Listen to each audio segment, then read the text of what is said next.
Hello, खुलुमबाय, good evening. आंनि गोदान मोनसे भिडिअ नोंथांमोनखौ फिन खेबसेबाव बरायनानै लागोनाय जाबाय।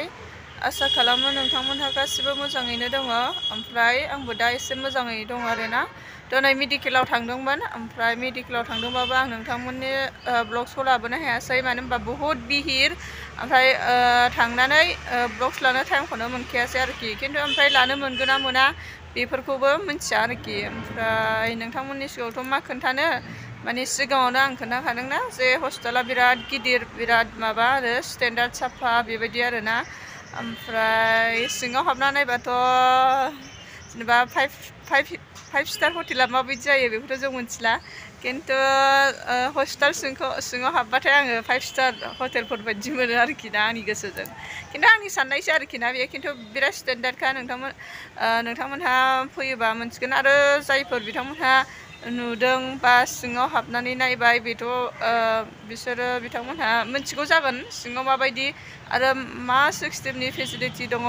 आरो एम्सआवहाय गासिबो डिपार्टमेन्टआनो दंजोबो। जेनेबा मा डिपार्टमेन्टआव देखायनो आरो पेसेन्टखौ नायनानै अबे डिपार्टमेन्टआव हरनांगौ बेखौ गावसोरनो डिसाइड खालामो आरोखि। एडमिट जाखांनायनि उनाव गावसोरसो डिसाइड खालामो। जों डिसाइड खालामनांगौनि गोनांथि गैया। बास जों खालि एडमिटल' जाग्रोनो हानांगौ बा देखायजेननोल' माबानांगौ आरो। ओमफ्राय दानिया बहुद इजि जाबाय। बेयाव खामानि मावग्राफोरानो माने गासिबो हेल्प होजोबो आरोखि। जेनेबा माबायदि खालामनांगौ मा खालामनांगौ माबोरै काटवर्क खालामनांगौ बेफोरखौ आरोखि। थ' नोंथांमोनहाबो सोरबाफोर देखायनो गोसो दङबा देखायनो हागोन। टटेलि फ्रि जाजोबो आरोखि। सिगाङाव देन दालाल सोलियोमोन खिन्थु दा दालाल बिदिबो सोलिला आरोखि ना। ओमफ्राय गासिबो फ्रि जाजोबो। नोंथांमोनहा खामानिखौ मावनोल' रोंनांगौ आरोखि। होमबानो गासिबो फ्रि जाजोबगोन आरोखि ना।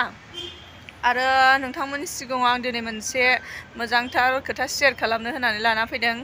जे जोंनि मानसिफ्रा बा सोरबा मिथियै दं आरोखि दासिमबो। जेनेबा बड'लेण्ड गेस्ट हाउसआव मानि जों गैयैफ्रा थानो मोनादां, गरिबफ्रा थानो मोनादां बेफोरबायदि साननाय। आरो सोरबा सोंदोंबो आंनावहाय जे जों थानो मोना नामा ओमफ्राय माबायदि थानो मोनो बेबायदि होननानै। खिन्थु आं सिगाङावहाय मिथियामोन। खिन्थु दा मोनथिबाय आरोखि। बेवहाय गोनां गैयैनि जेबो खोथा गैया। ओमफ्राय जेन'बा जों दिल्ली बायदियाव फैनानै बिराद खरस खालामनांगौ जायो रुम थानायाव जेनेबा जानायाव। ओमफ्राय जोंना जाबाय बड'लेण्ड गेस्ट हाउसआव 500ल' लायो। ओमफ्राय मानि बिराद सस्ता आरोखि। बिराद खमावनो जायो जोंनि माबायाव बड'लेण्ड गेस्ट हाउसआव। खिन्थु साननानै ला जेनेबा दिल्लीयाव हटेलाव थानांगौबा हरसेयाव 4000, 5000, 3000 बिनि गाहायाव मालाबाबो नोंथांमोनहा रुमखौ मोननाय नङा आरोखि ना। ओमफ्राय जोंनि साननानै नायदो जेनेबा बड'लेण्ड गेस्ट हाउसआव 500ल'थ' जोंनाव बेसेबां फैसा सेभ जायो आरोखि ना।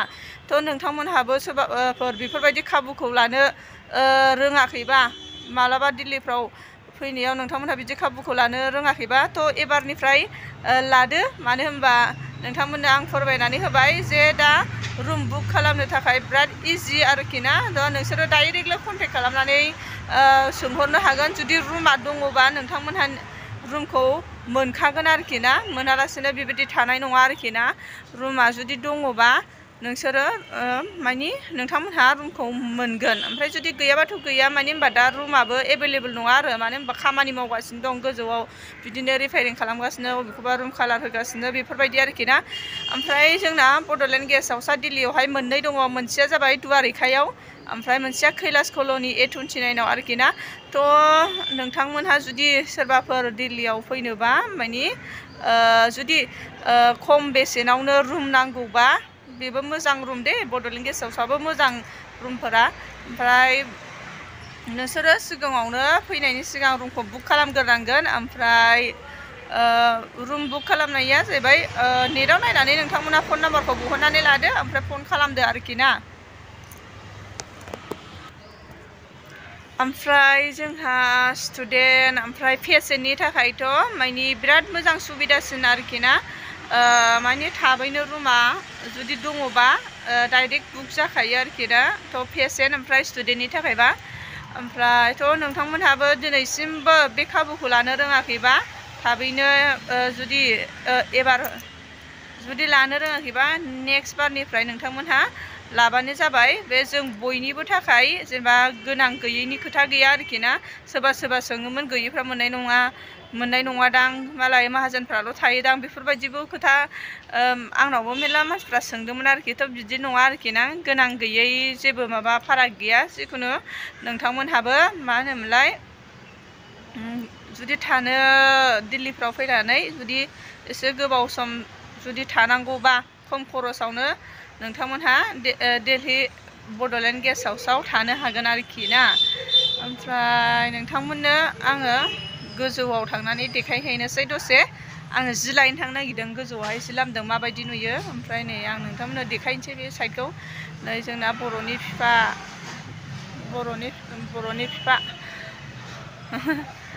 बिदि माबानानै दोननाय दङ आरोखि बे माबायाव, ओरै खामसालियाव ओरैहाय फार्स्ट हाबजेननाय गेट एन्ट्रियावनो दङ बेयो ओरैहाय साइडजों। ओमफ्राय नै ओरै बिबार गायदों, समायदों आरोखि ना। ओरैहायबो गासिबो आङो जों थानाय खाथियावनो मेट्र' लाइन दङ, metro' station, Kailash colony metro' station, ओमफ्राय मेट्र' लाइन आरोखि। थ' नोंथांमोननो आं देखायनो नाजागोन, नोंथांमोनहा भिडिअखौ जोबजासिम नायलांबानो जाबाय। जोंनि बर'नि बिफा नै बेबायदि होनाय दङ। दुवारिखायावबो होनाय दंमोन नामाथाय, आं खेलानो गैला। आं थांखांबाय बेयावबो, खिन्थु आं खेलानो गैला आरो। एबार फैनायावहाय आङो दिल्लीनि गासै बर'फोरखौ लोगो हमलांनो सानदोंमोन। माने अबेबा मोनसे बोथोरावहाय दिल्लीनि बर'फ्रा ज'नो दुवारिखायाव माने आर'ज गाबनो फैयो आरोखि बाथौआव, बेबायदि।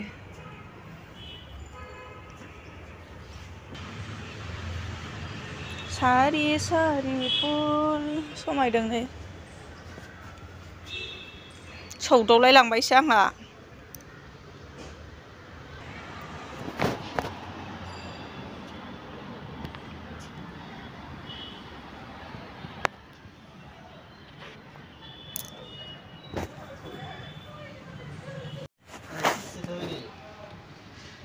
बाबा फैदो, बुंगाय गलायलायथारबाय।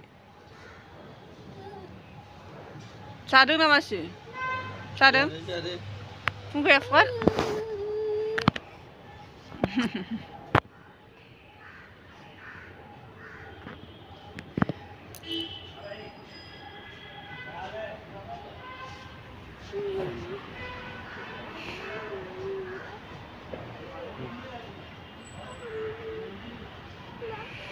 बर'नि बिफा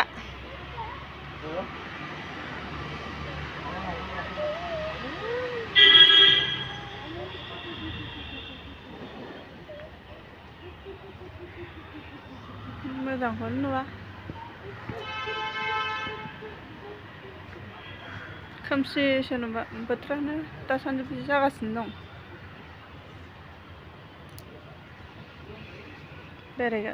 माबादों रुम सिङाव थायै गाबगासिनो गथ'आ। लंपेन्टआ एसे बोखाबावनांगौ बेना बाबाना। आं गोजौआव जिसो लायनोसै, गोजौआव जि लायनोसै आं।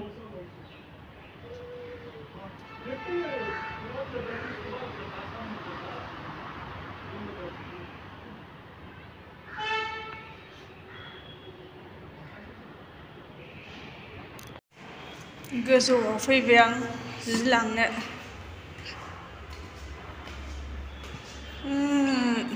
मेट्र' खारगासिनो दं बैजों, नोंथांमोननो देखायनोसै आं।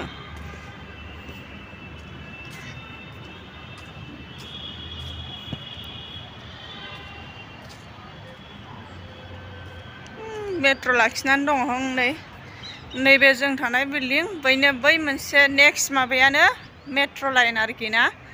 बिराद इजि लोगोफोर, मा होनोमोनलाय, अहायबाफोर जुदि खम बेसेनावनो, मेट्र'आवथ' दाम खम लायोना, बेरायनोबो मोजां गाखोनानै। नै एसे माबायावनो मिनिटआवनो मिनिट फैखायो आरो, मोनसे ओरै ओंखारलांबाय मोनसे फैबाय। मेट्र' लाइन बियो, कैलाश कल'नि मेट्र' स्टेसन, बेयाव लाखिगोन बेबो। दसेयावनो दसे फैखायो आरोखि ना। मेट्र'आवथ' मोजांबावसो, दसेनो मोनहैयो। आरो बेनि सायाव मा होनोमोनलाय खमबो लायोना, बिराद खम लायो। आरो दानिया मा होनोमोनलाय मेट्र' कार्डखौबो इजियावनो मोनो मोनसे आइडिल' नांगौ बेनिफ्राय लगे लगे मोनो आरोखि नेनोबो दरखार गैया मोनफ्रोमबो स्टेशनावहाय दाना मेट्र' माबाखौ कार्डखौ मोनो आरोखि ना आहा मेट्र' कार्डखौनो लाबोनो फानो बावदों एकदमबारे ओंखारलांबाय नै बिहा गोजौआव दङ आङो दा जि लांनो फैदों आरो दहायो जि सुदोंमोन ड्रेसखौनो लाबोआखै आङो गांथामसोल' लाबोदों गांब्रैसोल' ओमफ्राय दा गाननोनो गैथारलामोन आरोखि ओरैनो मालाय बेलकनिफोराव जि मोजां मोजां बिबार गायनानै दोनोमोन एबार खेबसेयाव बारा बिबारफोरखौ गायनाय नुवाखै आरो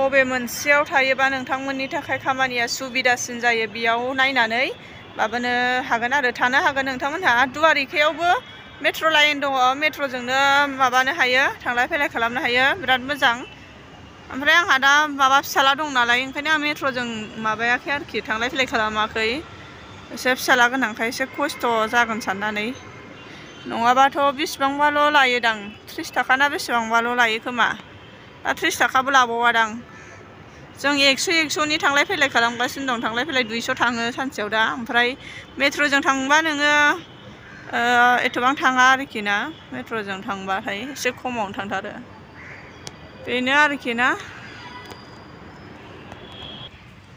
बिराद मोजां बार खोलो खोलो आयै गोलैजोबनानै दङ जिफ्रा सेसनो माबायावसो 4ता जाहांहांआवसो फोरानफैखादों आङो जिखौ रानगोना रानाखैथाय हनै बैथिं बिबार नोगोद दंमोन खिन्थु साना उल्था जाबायना मोजां नुवासै हनै साना माबानि थाखाय मोजां नुवासै बिबार ओरै माबानानै दङमोन आरोखि ना हनै जा मोजां मोजां बेलकनियाव बिबार गायनानै दं खिन्थु गोजानजों ओमफ्राय साननि उल्था मोदाननायजों मोजां नुवासै आरोखि ना